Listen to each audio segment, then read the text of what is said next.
Assalamualaikum warahmatullahi wabarakatuh.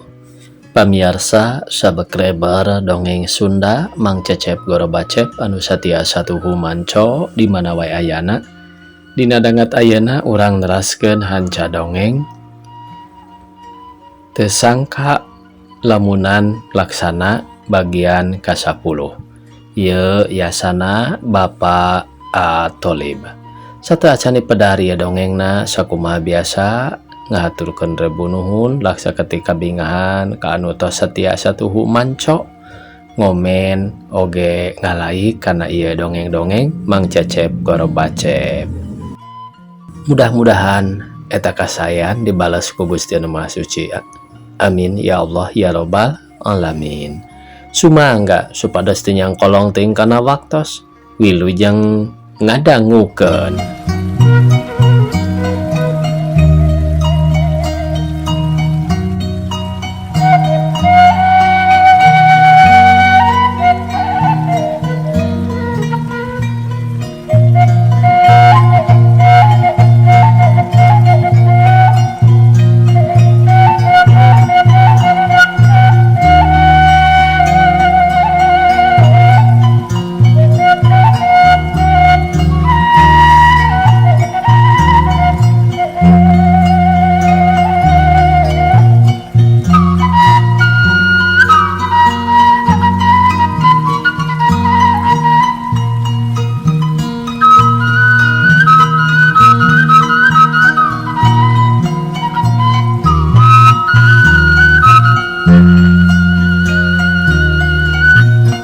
Sadayana parantos caralik dipayunan ku Bapak Ajun Komisaris Polisi.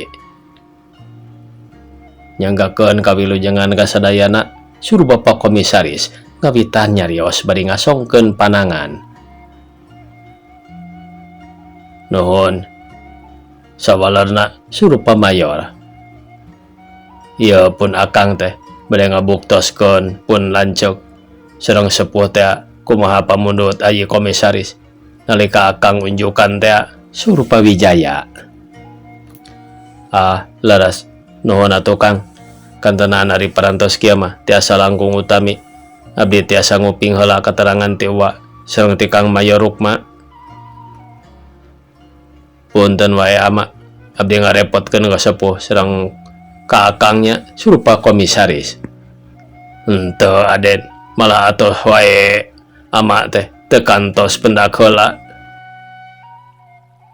Nalika di mana Rama teh pupusna Den, wah haji naros Pak Komisaris. Nuju ngungsi di Pangalengan, abdi oge nuju dinas di Garut. Waktosipun Bapak pupus teh sur Bapak Komisaris. Atuh henteu ninga Aden mah nalika pupusna teh. Henteu ama, mungpun adi wae anu kaleresan nungkulan teh sur Bapak Komisaris. Teu kinten wae ama oge emotna mah Aden. Da puguh teh asa-asa ka Rama teh. Saban dinten oge sok di ama ari amangna. Itu jeung anu teu aya anak ama nu panggedena. Rencang amangna teh sakaresep pada kana main bal. Kasih delik rasup klubna teh. Sumohon ama potretna oge da raya keneh. Nalika pun Bapak main bal sareng putra ama teh. Ama teh rada oge ruas mah. Wijaya ngajak ka dieu ka Rukman jeung ama teh. Aya naon kitu Aden? Suruh ama haji. Oh, nah teh saseuran kitu ama Kang Wijaya teh. Leres nyarios eta oge Aden.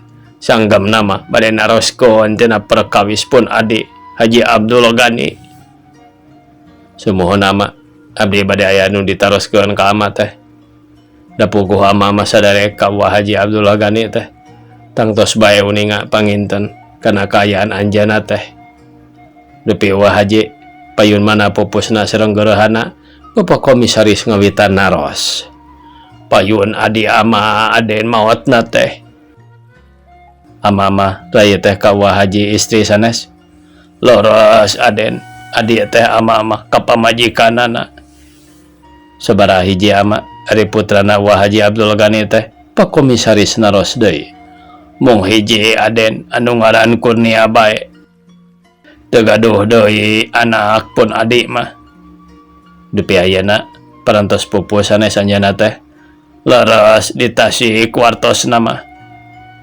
Parantos putraan anjeunna teh ama ari wartos mah aya eta wartos teh timitoha Aden uninga panginten Aden oge kaden mantri polisi nu ti Cianjur teh kantenan ama megipun biang mah nya aya oge heor-heor wargi kagerehana mantri teh dua Aden putrana teh hiji lalaki hiji awewe nu hiji sareng ibuna ari hiji deui nya diurus ku anak wa ku kirukma saha jenenganna teh wa nu lalaki nu sareng biangna Budiman ari nu awewe Budiarti ieu budak teh beunangna ngaranan bapana dupe eta mah Ramana Kurnia teh eyang haji teu kagungan saderek aya Aden jenenganna teh Jajuli upami teu lepat mah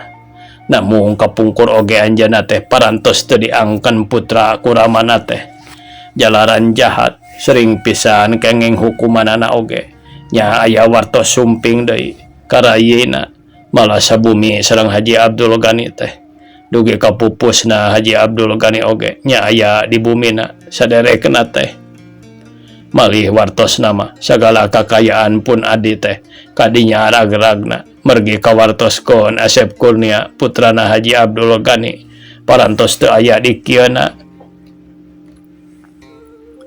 kedah nama kaputraana sanes daya putrana ongkoh Kang Kurnia teh surupa komisaris sumohon Aden kedah nama namung teu kenging nanaon rupina margi Jajuli kenging serat wasiat tirayina teu dianggap buktos ke dupi istrina raya ama kabagian teu tina hak warisna teh ieu oge Aden teu margi teu aya dina serat wasiatna punten bae ama menawi ama kapungkur uninga dupi ama Haji Abdul Ghani kantos ngadamel serat wasiat kantenan Aden malah ama oge dina eta surat wasiat ngiring nanda tangan henteu poho ama teh dina eta surat wasiatna sajaba raja kayana nu kuno jadi hak warisna Kurnia teh aya deui nu kudu kabagean sakur ahli waris mah ditataan saurang-saurangna teh menawi ama emut keneh saha nu kedah kengeng teh surupa komisaris kahiji putrana nu jenengan Kurnia lamun Kurnia maut boga anak nu ngaran Budiman jeung awewe nu ngaran Budiarti nya rag-ragna kadinya warisna ka incuna sapalihna ka saderekna nu ngaran Jajuli lamun aya keneh upami teu aya nya ka anakna sapalihna deui ka istrina upami teu aya diteraskeun ka saderekna atanapi ka turunanana kaponakanana sareng ahli-ahlina sapalih deui ieu mah kakapi bibina nu salamina ngasuh sareng janten lanjangna Rama anjeuna nu dipikanya ku Ramana panginten Kurnia mah niniti gigi reka anjeuna teh dupi seratna anu harita ditawis ku anjeuna saha bae ama saksi-saksina teh saksi kahiji wadana kota saksi kadua ama pisan disahkeun ku kantor notaris dina waktos harita tembusanana ama teh henteu terang ka mana-manana suruh ama Haji dupi eta serat anu salina aya di saha ama duka kirang terang ama teh margi anjeuna kantos nyarios kieu serat nu asli mah Kang ku abdi bade disimpenna dirahasiakeun sajabana teu si Asep mah moal aya nu dibere terang saurang oge dupi eta waktos ngadamel serat Kurnia parantos kagungan putra teh acan pakomisaris naros deui duka ama hilap deui mung kantos ama ngariung sareng putrana harita teh Kurnia ibuna ama sareng Jang Haji anjeunna nyarios ka putrana nu harita istri Kurnia teh kakandungan omat ulah poho Asep lamun ngajuru si Neng ngaranan budakna Budiman lamun nalaki ari awewe ulah salah kudu budiarti tah kitu kasawuranana Ai Haji teh sur Amah Haji. Seueur pisan patarosanana ti Bapak Komisaris teh sanes bae ka Amah Haji Mustofa malah ka Budiman sareng Mayor Rukma ka Mang Ondi oge teu kantun. Diparios tingawitan pernah wargina dina waktos dinas di tentara oge teu aya nu kalangkung mariosna sarupi-sarupi. Dugi kasiang pisan Pawijaya sarencangna aya di kantor polisi teh nembe marulih ku Bapak Komisaris dijajabkeun dugi kalawang kantor. Marulihna ka bumi Pawijaya Mayor Rukman teu sareng jalaran anjeunna mah mulihna ka mertuana ari Budiman nyamper heula kunci ka Yusuf di piwarang kudununganana. Kacida pisan bungahna pikiran Budiman teh geus tepung jeung baraya-baraya nama geus wawuh ka kapiuana Mayor Rukma anu ngukut adina malah ka Mang Ondi jeung ka ahli warisna anu sejena. Sanajan acan narima oge warisan ti kolotna hatena teh geus asa nya bae nangtukeun baris meunang bagian ti akina. Nu ayeuna aya dina kakawasaan Sudarma da piraku sugan tepi ka tega onaman Sudarma teh ka manehna komo ieu aya dina surat wasiat tinggal ti akina. Kitu pamikirna Budiman dina hatena. Harita keur diuk di imahna ngalamun dina kursi ngareureuhkeun kacape balik ti pagawean tas nyokot kunci kantorna ti Yusuf. Poe eta manehna teu indit ka imahna Pawijaya lantaran ngarasa lungse jeung teu pati penting. Da kunci kantor mah manehna sorangan anu nyimpen teu kudu dianterkeun ka dununganana. Ngan sakedeung manehna ngobrol jeung nu kagungan bumi oge jeung Den Rusmana nu naroskeun urusan manehna. Den Rusmana oge kacida milu atohna bungah menang beja ti Budiman kitu teh komo istrina mah saja bati bungah teh ngadua sagala. Moga-moga wae sing dugi ka hasil aji ngarah enggal deui aceuk teh boga adi deui neng mari oge geus nyarios ka aceuk teh ari tos kantenan mah piraku cenah sepuhna dugi ka teu doa ka aji sur istrina Den Rusmana. Nya mugi-mugi wae atuh ceuk abdi bade nedapi doana ti ece sareng ti akang jawab Budiman bari seuri. Nya piraku wae sugan ieu dugi kata ngawidian Pawijaya oge ari atos uningan mah kana kaayaan Ai sur Den Rusmana mairan kana kasawuran istrina. Ari geus tarurun mah nu boga imah Den Rusmana sareng istrina Budiman teh teu ingkah deui beres mandi beres dahar terus bae diuk deui bari maca koran. Kop kana majalah bulanan tapi sejeroning maca teh ari hatena mah teu weleh pinuh kulamunan loba pikiran itu jeung ieu ngawang-wang nyawang nu baris kasorang. Kaayaan beuki burit di behwetan langit mendung nandakeun rek turun hujan malum harita geus mangkat usum ngijih. Angin ngagelebug di barengan jeung sora guludug ting geledeg mapai sisi-sisi gunung. Kilat ting buri nyai marangan paralakna hujan nu mimiti turun kaayaan di jalan geus mimiti tiisen sanajan harita sore keneh oge geus carang anu lalar liwat salian ti mobil mah jeung beca nu kahujanan di tengah-tengah perjalanan. Hujan beki gede bae harita teh sanajan kacaangan ku listrik di sisi jalan ari lebah dinya mah kacida poekna lantaran imah-imahna patarenggang jeung bulan keur maremkeun meujeuhna keur poekna pisan. Sanajan kakara pukul 8 anu biasana usum halodo mah sok haneuteun keneh tapi ari harita mah dina peuting eta kacida tiiseunana di jalan mah geus puguh deui sepi pisan mobil oge geus eueuh nu lalar liwat. Di saban imah oge geus jarempe keur talibra sare. Nya kitu deui di bumina Den Rusmana nu kagungan bumina geus karulem ngan Budiman anu masih keneh nyileuk teh sanajan geus ngagoler dina tempat sarena oge manehna teh acan bisa sare gawena ngan gulang-guling bae. Pikiranana kumalayang ingetkeun kana lalakon nu geus katukang ingat kana lalakon nu kudu disorang jeung weleh acan ngartieun keneh kana kaayaan anak kolotna nugus eueuh di kieuna nu ngandung rahasia nu acan keneh kabuka. Pas manehna kana kajadian-kajadian jeung peristiwa nu ngarah-ngarah pati manehna hatena teu boleh gegebegan ingat kanu ngabelaan deui hatena beuki panasaran hayang nyahoon saha-saha jelemana. Atuh penting harita mah manehna teh boro-boro mun bisa buru-buru sare sakitu geus tengah penting oge kalah kanyileuk bae da pikiranna eueuh katengtreman.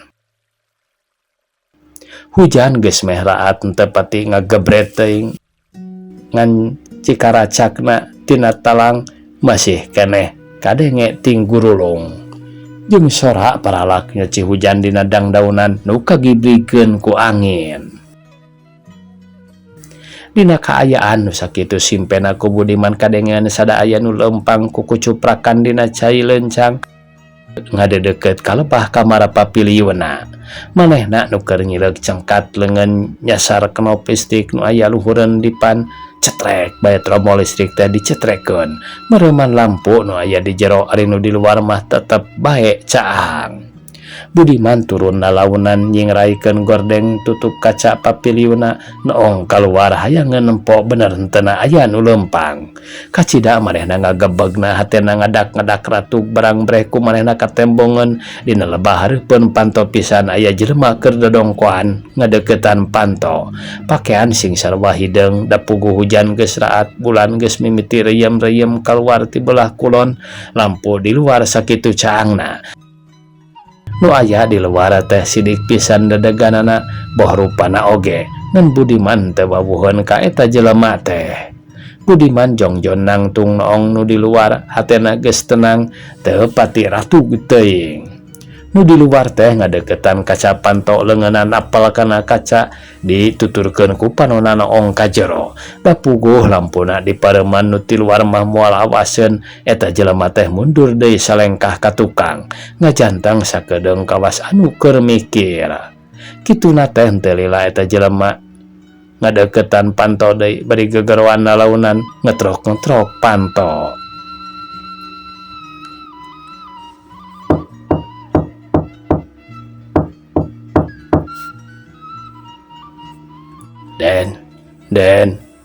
Den Budiman eta jelema ngatrok panto bari gegerowan teu daekeun tarik kawas aya kasieun. Budiman anu aya di gigireun eta panto teu sirikna ambekanana oge ditahan ngarah teu kadengeun kaluar bari haben nilik eta jelema nyidikeun bawuh henteuna tapi pantona mah kumanehna teu dibuka lantaran curiga tengah peuting aya jelema teu wawuh ngetrok panto bari ngagero-gero ngaranna. Manehna lempang jengke ngarampaan jidara kai buleud paranti ngagaris meja tulisna terus balik deui kana lebah jandela deukeut panto. Nu aya di luar teh ngodok saku calanana ngaluarkeun pistol dicekel ku leungeun kencana nu katuhu nyekel kunci sagoyotan diabuskeun hiji-hiji dipake nyobaan muka panto. Budiman nu aya di sisi panto lebah jandela sisi tembok rada oge ngajenghok ingat kana panto nu pageahna ku kunci wungkul. Pohon teu diselotkeun selot pantona ngahep-hep bae nahan nafsuna bari teu ngiceup-ngiceup nyidikeun nu aya di luar. Da kuncina mah kumanehna teh dicabut disimpen handapeun kasurna. Kalima-kalina ngaganti kunci eta jelema teh kegenapna kakara kunci teh ngejetrek 2 kali muter panto teh muka.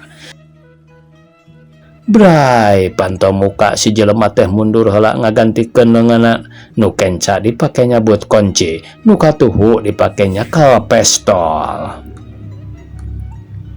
Budiman nu aya di jero dongko sahandapeun ku sen jandela kumanehna karasaeun aya angin tiis ti luar nu abus ka jero jeung cahaya listrik nu aya di luar nembus kana lawang panto anu geus muka. Ngan hadena panto teh mukana kalebah Budiman atuh buni kahalangan ku panto. Nu ti luar teh henteu nyangkaeun aya jelema. Nu di baju hideung teh abus ka jero salengkah, 2 lengkah katiluna bari panona muraleng ka hareup kalebah dipan tempat sarena Budiman pistolna oge kalebah dinya ditojokeunana. Budiman nu aya di balik panto ngan sakilat geus luncat bari nenggelekeun jidar buleudna kana sirah eta jelema saluhureun pundukna. Plak. Teu kungsi mindo deui eta jelema teh rubuh sakali nenggel oge da puguh sakitu tarikna jidar galih asem ninggang sirah lebah mamarasna. pistolna ragrag tina leungeunna. Pistolna ku Budiman dicokot jelemana diburu dirampak lebah angeunna tetela hirup keneh ruboso teh bakat kulieur ditinggang sirahna bae jigana eta jelema teh. Pantok ku Budiman ditutupkeun saklar listrik dicatrekeun deui manehna ngarawel tali paranti sepintrong dipake nelian leungeun eta jelema. Sirahna dicecehan ku cai teh tina gelas urut manehna nginum. Eta jelema teh lilir bari ngaharegung ngarasakeun kanyeri sirahna. Ku Budiman dihudangkeun bari dalugdag-daligdeg ku Budiman disangkeh didiukeun dina kursi kakara eta jelema mukakeun panonna bentak neuteup ka Budiman nu aya di hareupeunana. Kawas nu acan eling bener eta jelema masih keneh acan awas. Sanggeus diuyupan cai tina gelas ku Budiman kakara eta jelema teh elingeun benerna teh ngareret ka Budiman ngareret kana leungeunna nu dibengket dibelitkeun ku tali nu sakitu pageuhna bangun dowas jeung kaget.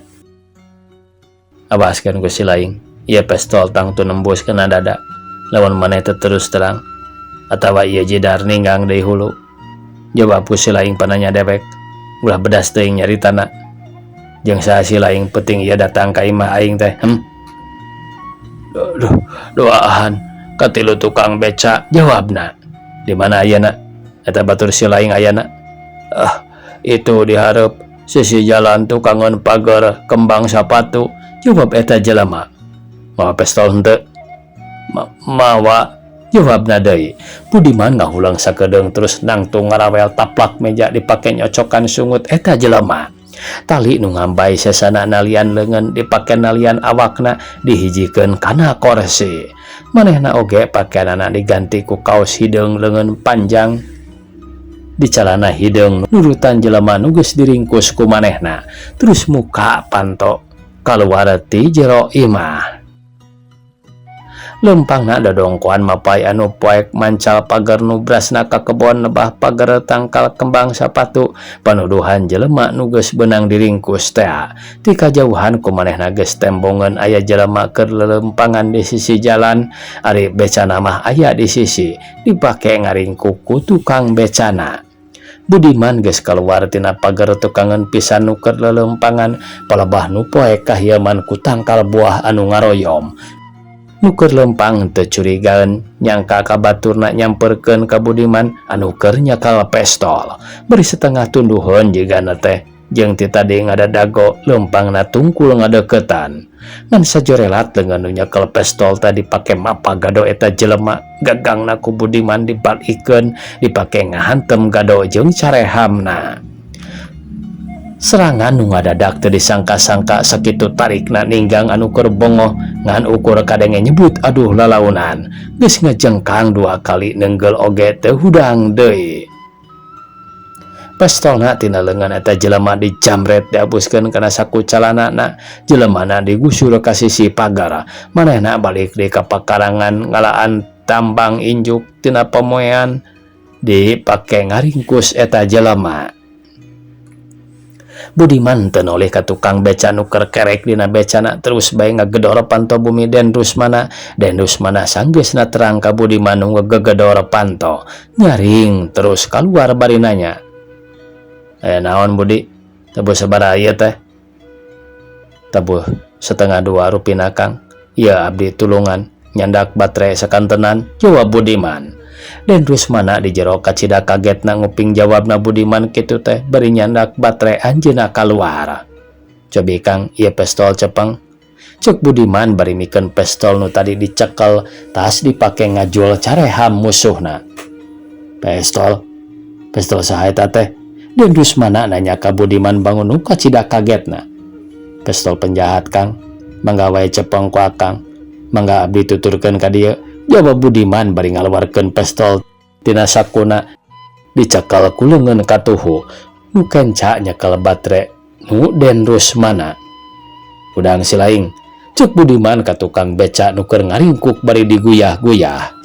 Atuh tukang beca teh nguliat bari gegesik serabeun ongkoh disebrot bangetna ku baterai kasima bari dulungu campur jeung sieun nyarita ngadaregdeg. Abdi mah Terang juragan naon oge terang da abdi mah tas narik muatan di dieu sote abdi mah gan ayo hudang buru-buru ulah nyarita cek Budiman kan wae baca mah di dinya ka dieu tuh batur maneh hudangkeun bawa ka imah dewek cek Budiman nyenta ka tukang beca nu hudangna rek ngagusur becana di mana juragan bapak iya mang di dia mang cek Budiman sareh deui ka tukang beca lantaran sadar yen tang tu tukang beca mah teu nyaho naon-naon elingan tukang beca anu lulungu geus biasa deui terus nuturkeun Budiman nyamperkeun ka jelema nu ngagoler beunangna lian di sisi pagar ku Budiman jeung tukang beca digarotong dibawa ka imahna digolerkeun deukeut baturna nu diringkus dina korose daek mang nganterkeun kuring ka dinya ka kulonnya cek Budiman ka tukang beca nu masih keneh heraneun gawe naha ngan alahak olohok bae ti tadi oge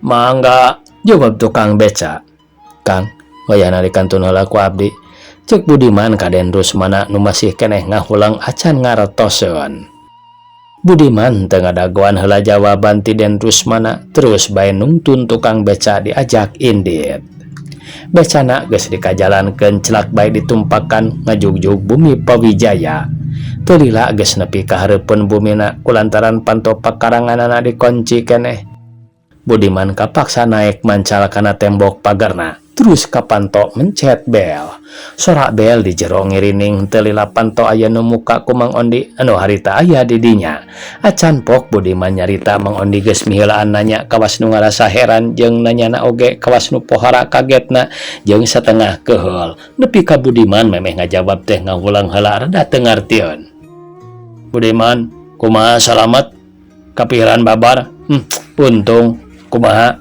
sabaraha urang jelemana itu salamet mang mangga wae ayeuna sareng atuh keur kitu trit Mang Ondi niup surilit Budiman jeung tukang beca rumah ringeuh teu ngartieun naon sababna pangna Mang Ondi niup surilit teh teu lila ti tukang jeung ti gigireun eta gedong aya dua jelema nyamperkeun tuluy Mang Ondi nyarita ka eta dua jelema kabolosan ti ditu datangna salah urang geus katipu daya ayo wae urang ka ditu sarerea cuk Mang Ondi bari ngoncikeun panto terus keluar ngarajelengan pagar lalempang barengan Budiman ka imahna Den Rusmana Mang Ondi kaget barang geus abus ka imahna Den Rusmana teh heraneun ku Budiman geus bisa ngaringkus dua jelema bari neuteup manehna nanya iraha ieu teh beunangna nembe bieu Mang jawab Budiman mawa naon senjata ieu teh Budiman nyedak pistol Mang duanana oge tembal Budiman namana pistolna ieu teh Budiman ieu ku abdi hiji cek Den Rusmana bari ngasongkeun pistol ka Mang Ondi henteu ditampanan ku Mang Ondi pistol teh tapi ku baturna nu harita milu kadinya hiji deui mana cek nu nampanan teh ieu hiji deui mah jawab Budiman bari ngodok saku terus masrahkeun pistolna untung kumaha beunangna cek eta jelema ku Budiman dicaritakeun sagala kajadian peuting harita ti mimiti nepi ka Mang Ondi datang teu aya anu kaliwat atuh sarerea oge aralohok bari nyebut untung dasar nu salah kudu bae beunang ceuk sarerea meh barang Mang Ondi balik deui ka bumi Pawijaya ngadon nelepon heula ka kantor polisi balikna deui Mang Ondi bareng pisan jeung datangna mobil polisi nu eureuna di hareupeun bumi Den Rusmana penjahat teh ditaikeun kana mobil Mang Ondi jeung baturna oge naraek milu nganterkeun si horeng batur Mang Ondi duanana oge polisi nu ngahaja rek newak eta penjahat Budiman jeung Den Rusmana nu ditinggal sajongjongan mah ngahulang bae dugi ka istrina oge gugah nyamperkeun ka Budiman nepi ka brai beurang teu aya nu kalulem deui geus rada siang istrina jeung Neng Mari oge sarumping naroskeun kajadian naon nu matak Budiman eueuh ka bobina Pawijaya saputra garwa rada lami ngalobrolna sareng Den Rusmana dugi kadatangna deui Mang Ondi nembe marulih. Ari Budiman sareng Pawijaya mah teras bae arangkat ka padamelanana. Poe eta mah Mang Ondi gawena bulak-balik bae ka kantor polisi make motorna Budiman. Pasosorena di bumi Pawijaya, Mang Ondi jeung Budiman keur ngariung jeung nu kagungan bumi keur ngadongengkeun kajadian dina peutingan aya penjahat teh. Malah Den Rusmana oge sareng istrina ngahaja diangkir ku Pawijaya teh. Waktosna kabujeng sae pamiarsa, sakitu nu tiasa kapihatur. Wassalamualaikum warahmatullahi wabarakatuh.